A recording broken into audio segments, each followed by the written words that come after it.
हमारी नौकरी बचा लीजिए। क्या करना है क्या नहीं करना है, एक जॉब भी छोड़ के आया सर। हमने कुछ गलती नहीं किया है और हम लोग को नौकरी से क्यों नहीं निकाल। मेरे पिताजी नहीं थे, ठीक है, मेरी मम्मी ने ही मुझे पढ़ाया लिखाया। या शासन का कोई नियम परिवर्तन हो जाता है, उसमें हम सब निर्दोष जो अभ्यर्थी उनका क्या दोष है? सर मानसिक स्थिति पूरी तरीके से ध्वस्त हो चुकी कि 11 अगस्त के पहले जिसकी ज्वाइनिंग हो गई है उनको सुरक्षित रखो, और 11 अगस्त के बाद हुआ है वो सुरक्षित नहीं है। मेरी नौकरी जाने वाली है, उनको पता भी नहीं है। कपड़ा भी पहने है ना, तो इसी नौकरी की बदौलत पहने। डीपीआई से जैसे पता चलता है इनकी नौकरी अब जाने वाली है, और मैं घर में क्या बताऊंगा, 5-5 लाख का लोन लेके बैठा हूँ। डिग्रियां तो तालीम के खर्चों की रसीदें हैं, इल्म वो है जो किरदार में झलकता है। मैं शिक्षक था, शिक्षक रहूंगा, हमेशा रहूंगा शिक्षक। एक व्यक्ति नौकरी के लिए कितनी तैयारी करता है, अपनी आधी से ज़्यादा उम्र लगा देता है तैयारियों के लिए, क्योंकि उससे सरकारी नौकरी चाहिए होती है। बहुत मुश्किल से वो नौकरी मिलती है। आप सोचिए कि कितनी मेहनत लगती है। मैं ये चीज़ इसलिए बोल पा रहा हूँ क्योंकि मैंने भी तैयारी की थी, मैं सफल नहीं हो पाया। लेकिन मेरे पीछे जो लोग हैं, ये ऐसे ही तैयारी करते हुए, सालों साल मेहनत करते हुए सरकारी नौकरी पाकर खड़े हैं।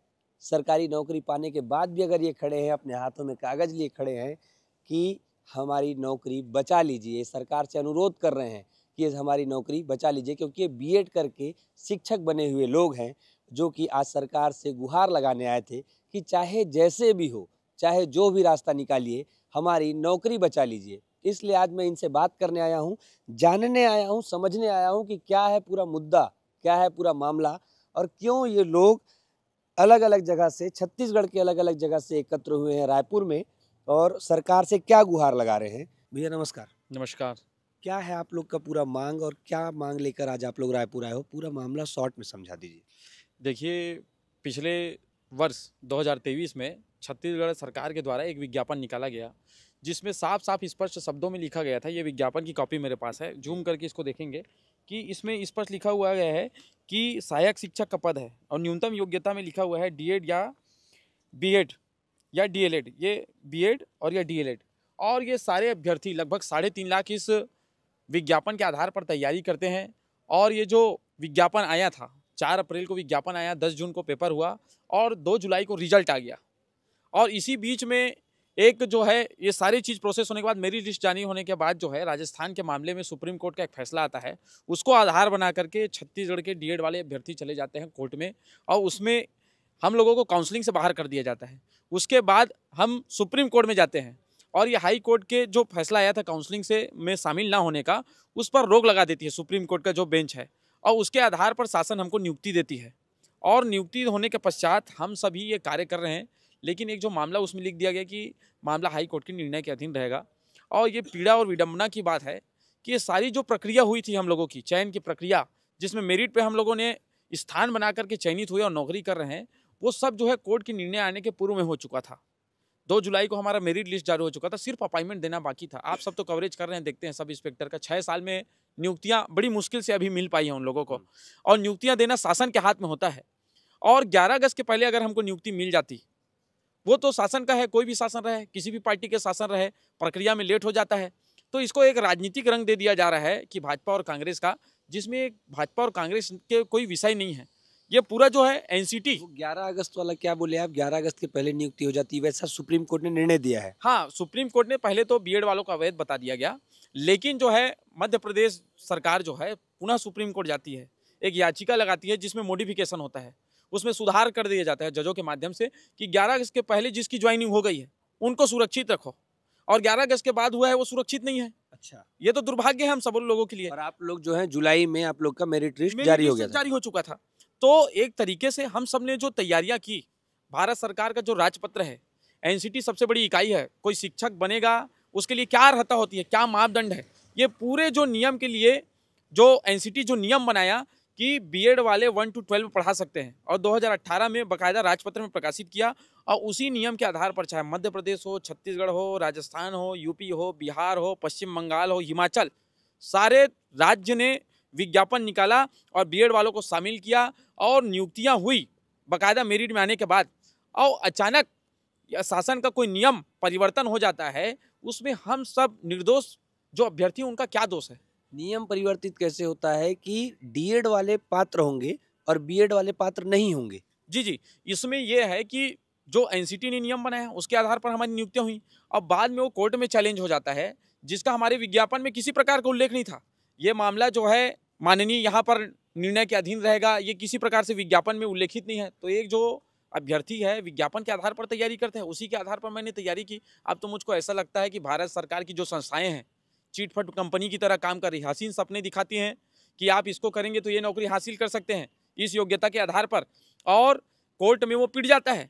मतलब हसीन सपने दिखाए कि आप बीएड करके सहायक शिक्षक पद पर चयनित हो सकते हैं, और हम चयनित हुए और 1.5 साल में ये जो बाहर दिखाने का रास्ता किया जा रहा है, ये तो हम सब युवाओं के लिए दुर्भाग्य है। एक चीज मुझे समझाइए कि जो डीएड है वो क्या चीज है और बीएड है वो क्या चीज है, पहले ये बता दीजिए। जी, डीएड जो है एक डिप्लोमा है और बीएड जो है एक डिग्री है, बैचलर की डिग्री है बैचलर की बीएड। डिग्री है। मतलब जो डीएड किए हुए हैं वो पात्र होंगे और जी। जो उसी में बैचलर होंगे, डिग्री ले चुके हैं, वो अपात्र घोषित हो जी जाएंगे। जी, केवल जो 12वीं पढ़ा है वो डीएड कर सकता है, और जो ग्रेजुएट है वो बीएड की डिग्री ले सकता है। अगर मैं सही समझ पा रहा हूँ तो सरकार ऐसे वैकेंसी निकाल रही है कि अगर आप ग्रेजुएट हैं जी, तो आप फॉर्म भरिए, लेकिन बाद में बोला जा रहा है कि आप 12वीं पास होंगे तभी आपको नौकरी दी जाएगी, सीधी बात और ग्रेजुएट होंगे तो आपको नहीं दी जाएगी। एकदम स्पष्ट है, ऐसा ही है। जबकि जो डिग्री लिया है मतलब ही है कि वो डिप्लोमा से ऊंचे पद में है। डिप्लोमा से ऊंचे पद में, सीधी बात है। और जो डीएड वालों को कोई पढ़ा भी रहा है, जिसको शिक्षा दिया उसका गुरु बीएड वाला ही है। अच्छा, डीएड वाले को जो शिक्षा दिया है वो बीएड वाला दिया है। ऐसे बहुत से साथी हैं जो बीएड के कॉलेज में पढ़ा रहे थे, जब डीएड जहां पर होता है उस प्रशिक्षण संस्थान में बीएड की योग्यता लेकर पढ़ा रहे हैं। तो ऐसा उन्होंने क्या पढ़ लिया, या शासन ने ऐसा नियम क्यों बना दिया, बीएड और डीएड में बांट दिया?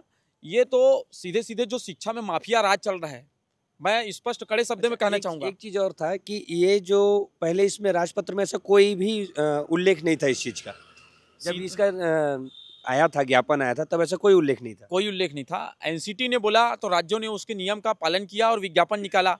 अगर ऐसा था तो एनसीटी एक निर्देश जारी कर देती शुरू से ही कि बीएड वाले इसके लिए पात्र नहीं है, तो कोई भी राज्य इसके लिए विज्ञापन नहीं निकालता, और ये जो लाखों युवा जो तैयारी कर रहे हैं उनके साथ धोखा नहीं होता।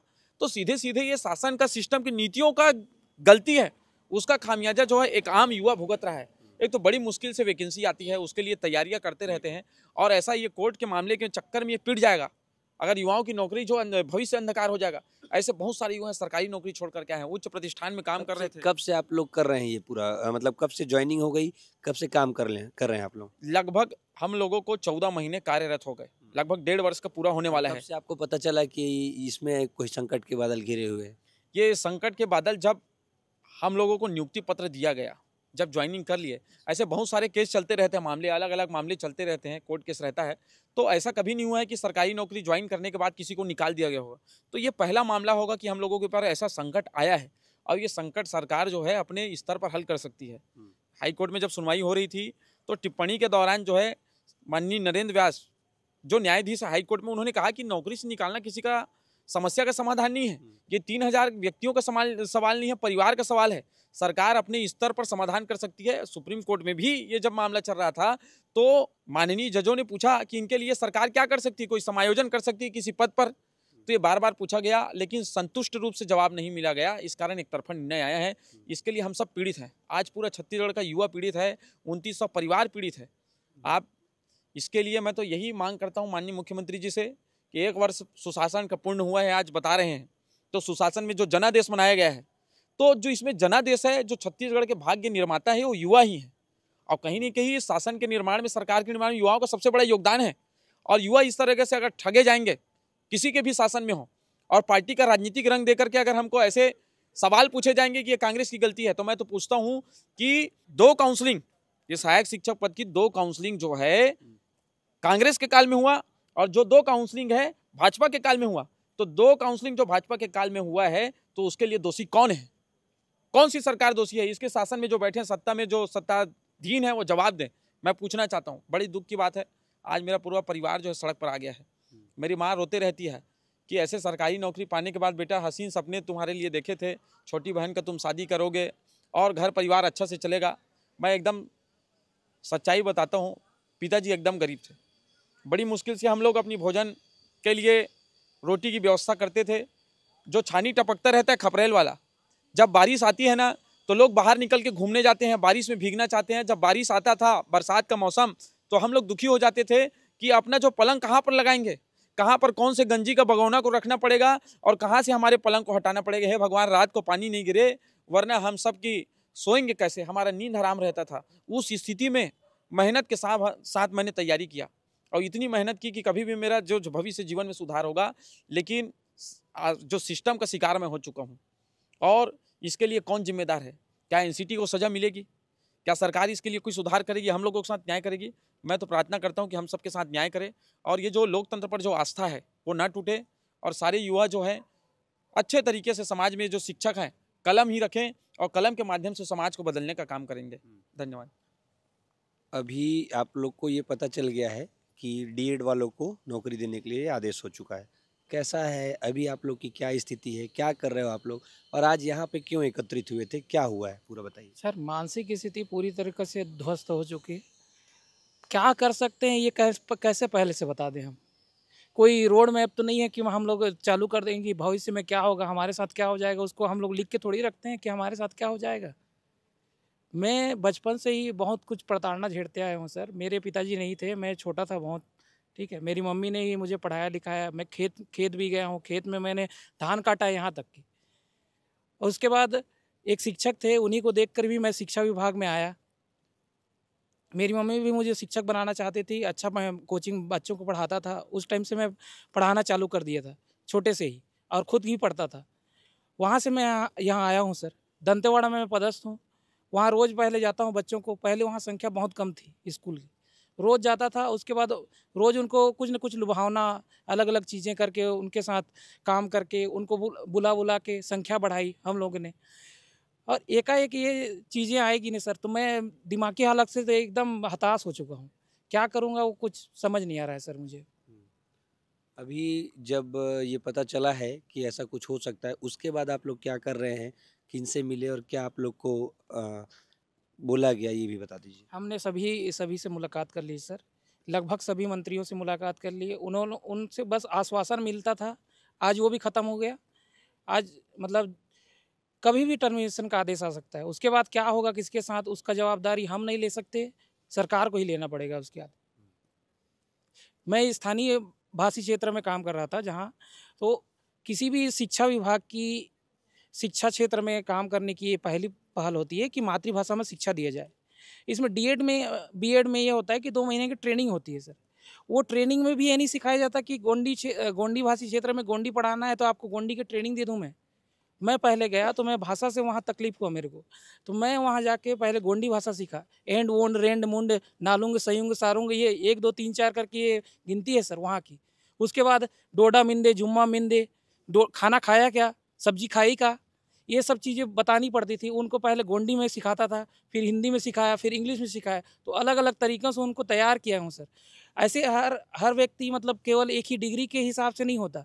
ये एक प्रसिद्ध कोई शायर था, उन्होंने कहा था, मैं सुना था पहले, डिग्रियां तो तालीम के खर्चों की रसीदें हैं, डिग्रियां तो तालीम के खर्चों की रसीदें हैं, इल्म वो है जो किरदार में झलकता है। मैं शिक्षक था, शिक्षक रहूँगा, हमेशा रहूँगा शिक्षक। आप बताइए कि अब जब पता चल गया है कि ऐसा कुछ हो सकता है, टर्मिनेशन का आदेश आ सकता है, कैसे आप लोग हैंडल कर रहे हैं इन परिस्थितियों को, और क्या क्या मेहनत करके आप यहाँ तक पहुँचे थे?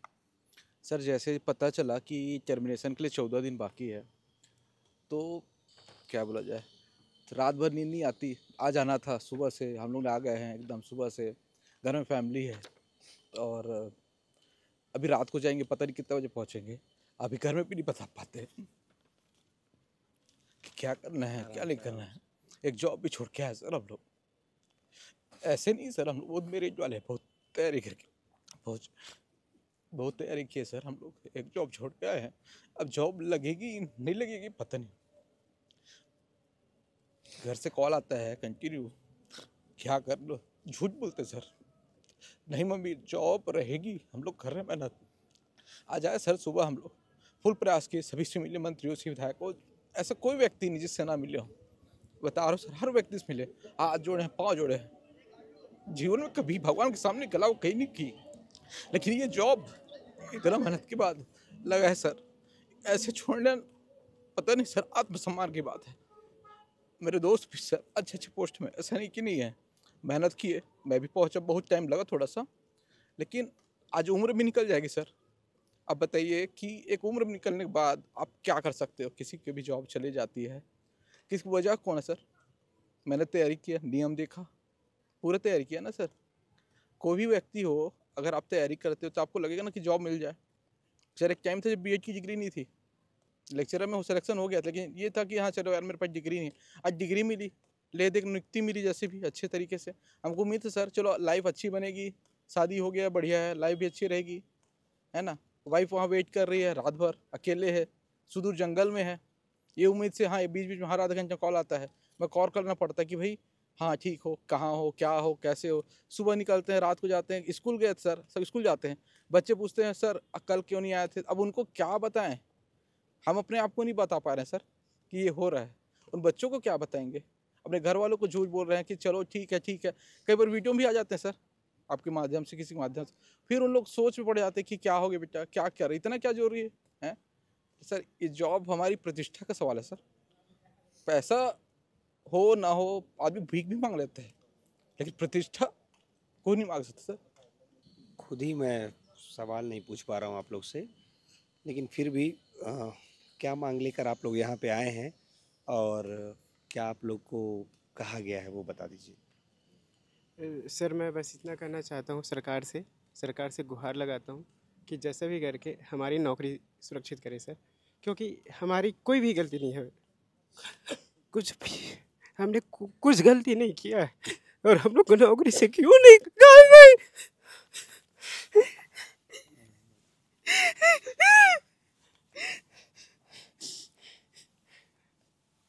हम लोग कहाँ जाएंगे सर?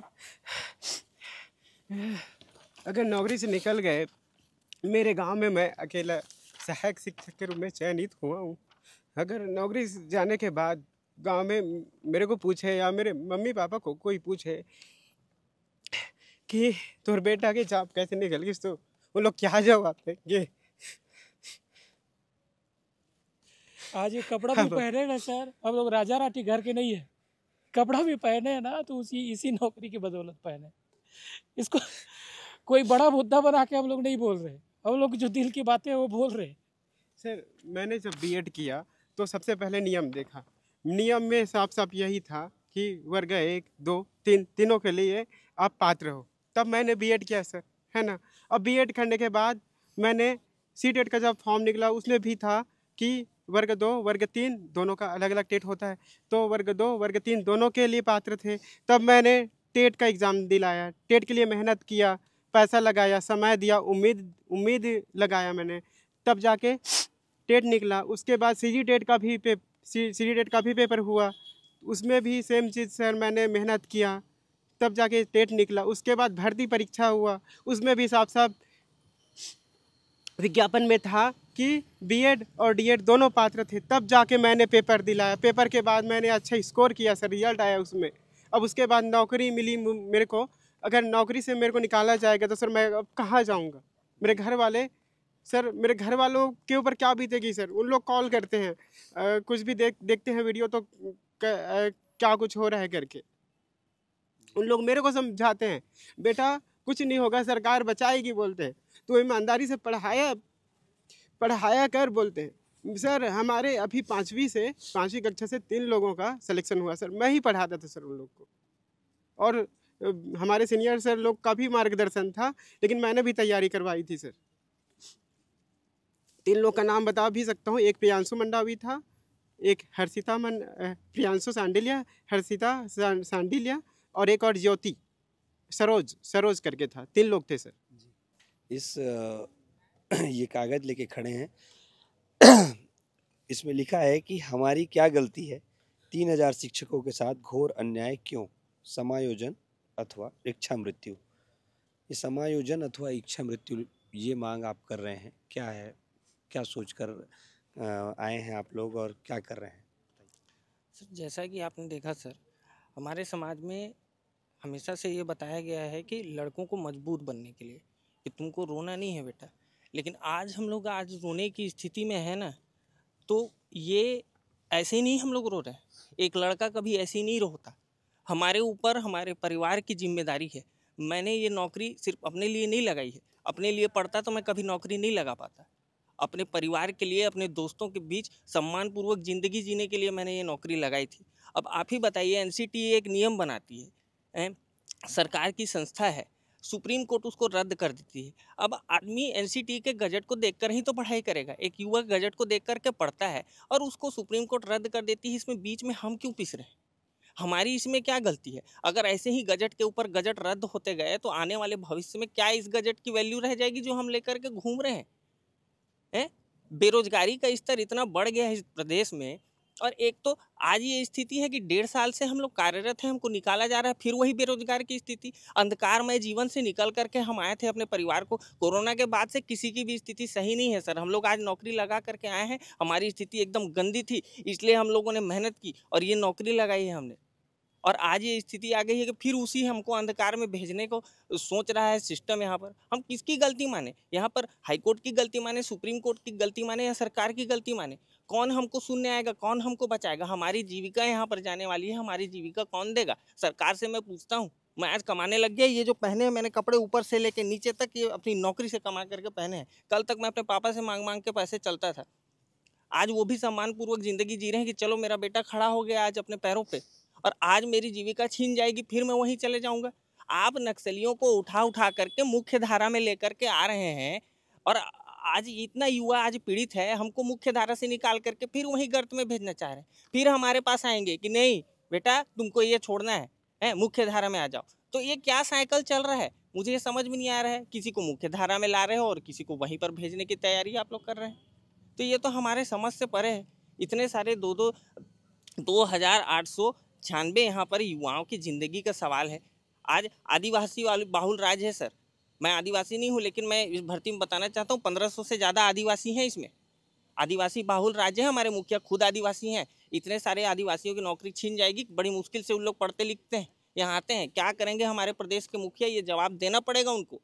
आदिवासी समुदाय से स्वयं आते हैं वो, उनको जवाब देना पड़ेगा कि इतने सारे आदिवासी अगर चले जाएंगे फिर वहीं उसी गर्त में जहाँ से वो निकल कर के आए हैं, इतनी मेहनत से पढ़ कर के आए हैं, गरीब परिवार से आए हैं, वो फिर वहाँ चले जाएंगे तो हमारे आदिवासी मुखिया क्या करेंगे उन आदिवासियों के लिए? मैं उनके रिगार्डिंग बोल रहा हूँ ये चीज़। आप कैसे तैयारी करके यहाँ तक पहुँचे? कितनी मेहनत लगी आपको पहुँचने में? सर 3-4 साल से ज़्यादा तैयारी कर रहा था। पहले बीएड किया, उसके बाद मैंने बीएड करते करते ही सीजी टेट दिया। मैं सीजी टेट का टॉप 100 में हूँ और सी टेट में टॉप 1000 में हूँ। उसके बाद फिर हमने ये परीक्षा लिखी, उसमें मैंने मेरा 1773 रैंक है। 3-3.5 लाख लोग एग्ज़ाम दिलाते हैं, उसमें अगर हमारी संख्या देखेंगे हम लोग 1% के अंदर आते हैं। पूरा 100% अगर लेंगे 3 लाख लोगों में हमने परीक्षा दिला के, हम लोग जितने भी खड़े हैं 2900 लोग, आज वो 1% में आते हैं, 1%। और इतनी मेहनत करके हम लोग यहाँ पर आए, 1.5 साल से हम लोग यहाँ पर पढ़ा रहे हैं। हमारे मान सम्मान, मैं ये कहना चाहता हूँ, आज आप निकाल देंगे हमारे मान सम्मान का क्या होगा? जब मैं स्कूल से आ रहा था यहाँ पर तो हमारे बच्चे पूछ रहे सर कहाँ जा रहे हैं? छुट्टी लेकर के मैं बोला कि जा रहा हूँ, मैं थोड़ा सा आऊँगा 2 दिन में, हैं? लेकिन उनको तो पता ही नहीं है कि सर 2 दिन के बाद आएंगे कि नहीं आएंगे। उनको मैं कैसे बताऊँ कि आप तुम्हारा सर जा रहा है? उनको तो हर हफ्ते में चॉकलेट ला के खिलाता था, सब करता था। 70 बच्चे हैं मेरे स्कूल में, सब इतना प्यार करते हैं मेरे से, मैं कैसे बता दूं उनको? वहीं रो रो के बिलक बिलक के वो हो जाते हो, क्या मैं बताता कि मेरी नौकरी जाने वाली है? उनको पता भी नहीं है। अभी जब आप लोग आए हैं और सरकार से निवेदन करने गए हैं, क्या आप लोग को वहाँ से कहा गया है या किसी से बात हुई है? क्या ऐसी कुछ बात हुई? हमने सभी सरकार के हर मंत्री से, सीएम से, यहाँ तक कि सीएम से भी बात की है। हमको सिर्फ आश्वासन दिया गया है, करते हैं तुम्हारे लिए, कुछ करते हैं। कभी ये नहीं कहा गया कि ना तुमको बचा ही लेंगे या तुम्हारा समायोजन कर देंगे या लिखित में कहीं दे देंगे। जैसे हम डीपीआई जाते हैं या डीपीआई से भी किसी अधिकारियों से बात करते हैं, उनका भी यही कहना है कि सरकार हमको कुछ लिखित में नहीं देती या हमको कुछ बोल नहीं रही है, तो हम क्या कर सकते हैं? सरकार से हमको अभी तक कोई आश्वासन ऐसा नहीं मिला है लिखित में कि हम तुम्हारे लिए कुछ कर रहे हैं। कितने साल तैयारी करके आप इस पद पे आए हैं? मैं तो 4-5 साल से तैयारी कर ही रहा था। मेरे घर की स्थिति ऐसी है कि ना, मेरे मम्मी तो है नहीं, पापा हैं। अब बचपन से सब माँ बाप का सपना होता है कि बच्चों को पढ़ा लिखा के एक गवर्नमेंट जॉब ही मिल जाए। बचपन से मेरे लिए भी ऐसा सपना देखा गया था। मम्मी मेरी 12th में ही डेथ हो गई थी। अब पापा हैं, खेती किसानी करते हैं। 2 भाई हैं, 2 एकड़ भी ज़मीन नहीं है। अब किसी को तो पढ़ना ही था। मेरा भाई प्राइवेट जॉब कर के चला है। अब मेरे छोटा बेटा हूँ, जॉब जैसे तैसे लाखों अब बीएड करें, लाखों रुपए खर्चा हो जाता है बीएड करने में। उसके बाद नौकरी आई, अब मेरे पापा बोले चलो आ गई, कुछ तो लग जाएगा, नौकरी भी लग गई। अब उनको पता चला जैसे इसकी नियुक्ति हो गई है करके, मैं घर नियुक्ति लेटर लेके नहीं गया था, मोहल्ले में मिठाई बढ़ गई थी, चलो मेरा बेटा नौकरी में लग गया करके। अब उसके बाद जैसे कोर्ट केस का उनको पता चला, वो हमेशा उन्होंने यही कहा है कि सरकार तुम लोग को बचाएगी, कोर्ट में ऐसा कुछ नहीं होता, सरकारी नौकरी है, किसी की नहीं जाती नौकरी। उसके बाद जब भी मैं उनको बताया कि हमारा जॉब जाने वाला है करके, तो ना यूट्यूब में देखते रहते हैं वो लोग कि ना तुम्हारा नौकरी बचाएगा। विष्णुदेव साय यूट्यूब में मीडिया में बोले थे कि ना सबको बचाएंगे बचाएंगे करके, मुझे नहीं पता था, मेरे पापा को पता था। उन्होंने मुझे फ़ोन करके बताया कि ना सीएम साहब है, साय साहब है, नाम नहीं लेते, सीधा साय साहब है, तुम लोग को बचाएंगे करके बोले हैं मीडिया में, तो चिंता मत करो। अब राज्य के मुखिया जब ऐसा बोल रहे हैं कि तुमको बचाएंगे, घर वाले मान के बैठे हैं, तो हम क्या करें। कभी कभी सुनवाई होता था, साल भर से सुनवाई चला है, फ़ोन आता था, पापा का फ़ोन नहीं उठा पाता था मैं। अब मैं क्या बताऊं उनको, टर्मिनेट कर दी। अभी भी मैं जैसे मैं कांकेर से आया हूँ, घर में जैसे मेरे मामा यहाँ रुका हूँ, क्यों आया पूछे, मैं बोला छुट्टी है। क्यों छुट्टी है, सरकारी छुट्टी। मैं बोला ऐसी छुट्टी मैं ले लिया, नहीं आ पाया, मतलब नहीं बता पाया, क्या बताऊँ, सरकारी छुट्टी तो है नहीं, उनको बता भी नहीं पा रहा हूँ मैं यहाँ क्यों आया हूँ, क्या कर रहा हूँ। अभी भी जैसे घर से आया ना, कहाँ जा रहा है, मैं नहीं बताया, दोस्त का बर्थडे है, आ रहा हूँ बर्थडे मना के। घर में जाके बता नहीं सकता कि मैं नौकरी बचाने के लिए आया हूँ, लोन लिया हूँ घर के लिए। अब घर क्या, मेरे घर में भी नहीं पता कि मेरे ऊपर लोन चल रहा है। नौकरी चली जाएगी, अब डीपीआई से जैसे पता चलता है इनकी नौकरी अब जाने वाली है, अब मैं घर में क्या बताऊँगा, 5-5 लाख का लोन लेके बैठा हूँ। अपने बारे में बताइए कि कैसे तैयारी किए हैं, कैसे ये पद तक पहुँचे और अभी क्या परिस्थिति है जब आप लोग को ये पता चला है कि हो सकता है कि ये नौकरी आपकी ना रहे। सर मैं 5 साल से तैयारी कर रहा था, बीएड किया, बीएड करने के बाद अब जैसे ही नौकरी आई मैंने नौकरी के लिए तैयारी किया और अच्छी रैंक आने के कारण मेरे को नौकरी भी मिली। अभी अब मैं उदयपुर ब्लॉक में पोस्टेड हूँ। वहाँ हाथीजन्य इलाका है, लगभग 15 किलोमीटर मेरे को बाइक से जाना पड़ता है, जंगल पार करके। और वहाँ पे मैं फिर बच्चों को वहाँ पढ़ा रहा हूँ। फिर उसके बाद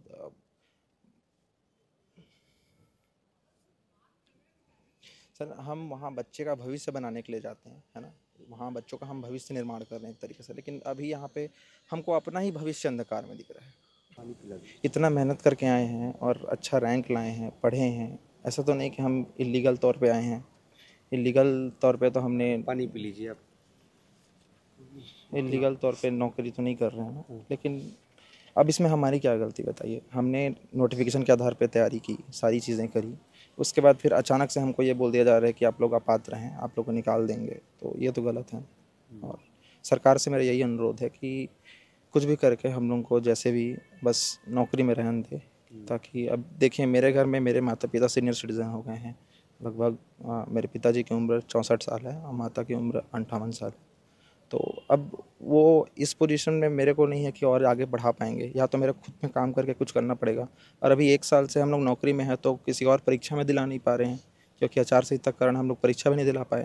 तो क्या करेंगे बताइए, अब ऐसे में अचानक से हमको निकाल देंगे तो ये बीएड के वो लगभग 3000 लोग हैं, 2897 ऐसे लोग हैं, ऐसे छात्र हैं जो कि बीएड की परीक्षा पास करके लगभग 1.5 साल से नौकरी कर रहे हैं। और अब एक नियम के तहत इनकी नौकरी जा सकती है और ये अनुरोध करने आए हैं अपने सरकार से, ये गुहार लगाने आए हैं कि चाहे जैसे भी करके उनकी नौकरी बचा ली जाए। आप देखे होंगे कि बात करते करते कोई भी ऐसा छात्र नहीं है जो कि ठीक से बात कर पा रहा हो।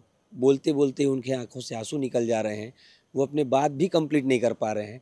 तो इनकी परिस्थिति को समझना शायद हमारे बस की बात नहीं है, क्योंकि जो इस चीज़ को झेलता है वही समझ सकता है कि वो आज किन चीज़ों को झेल रहा है, किन किन परेशानियों से गुजर रहा है। किसी के लोन है, किसी की जिम्मेदारियां हैं, किसी के माँ बाप घर में नहीं है, तो किसी के यहाँ बहुत सारी समस्या है। इन सब के बावजूद ये एक उम्मीद लगा के बैठे हैं सरकार से कि शायद सरकार इनकी बात सुनेगी और कुछ ऐसा रास्ता निकालेगी जिससे इनकी नौकरी बच जाए।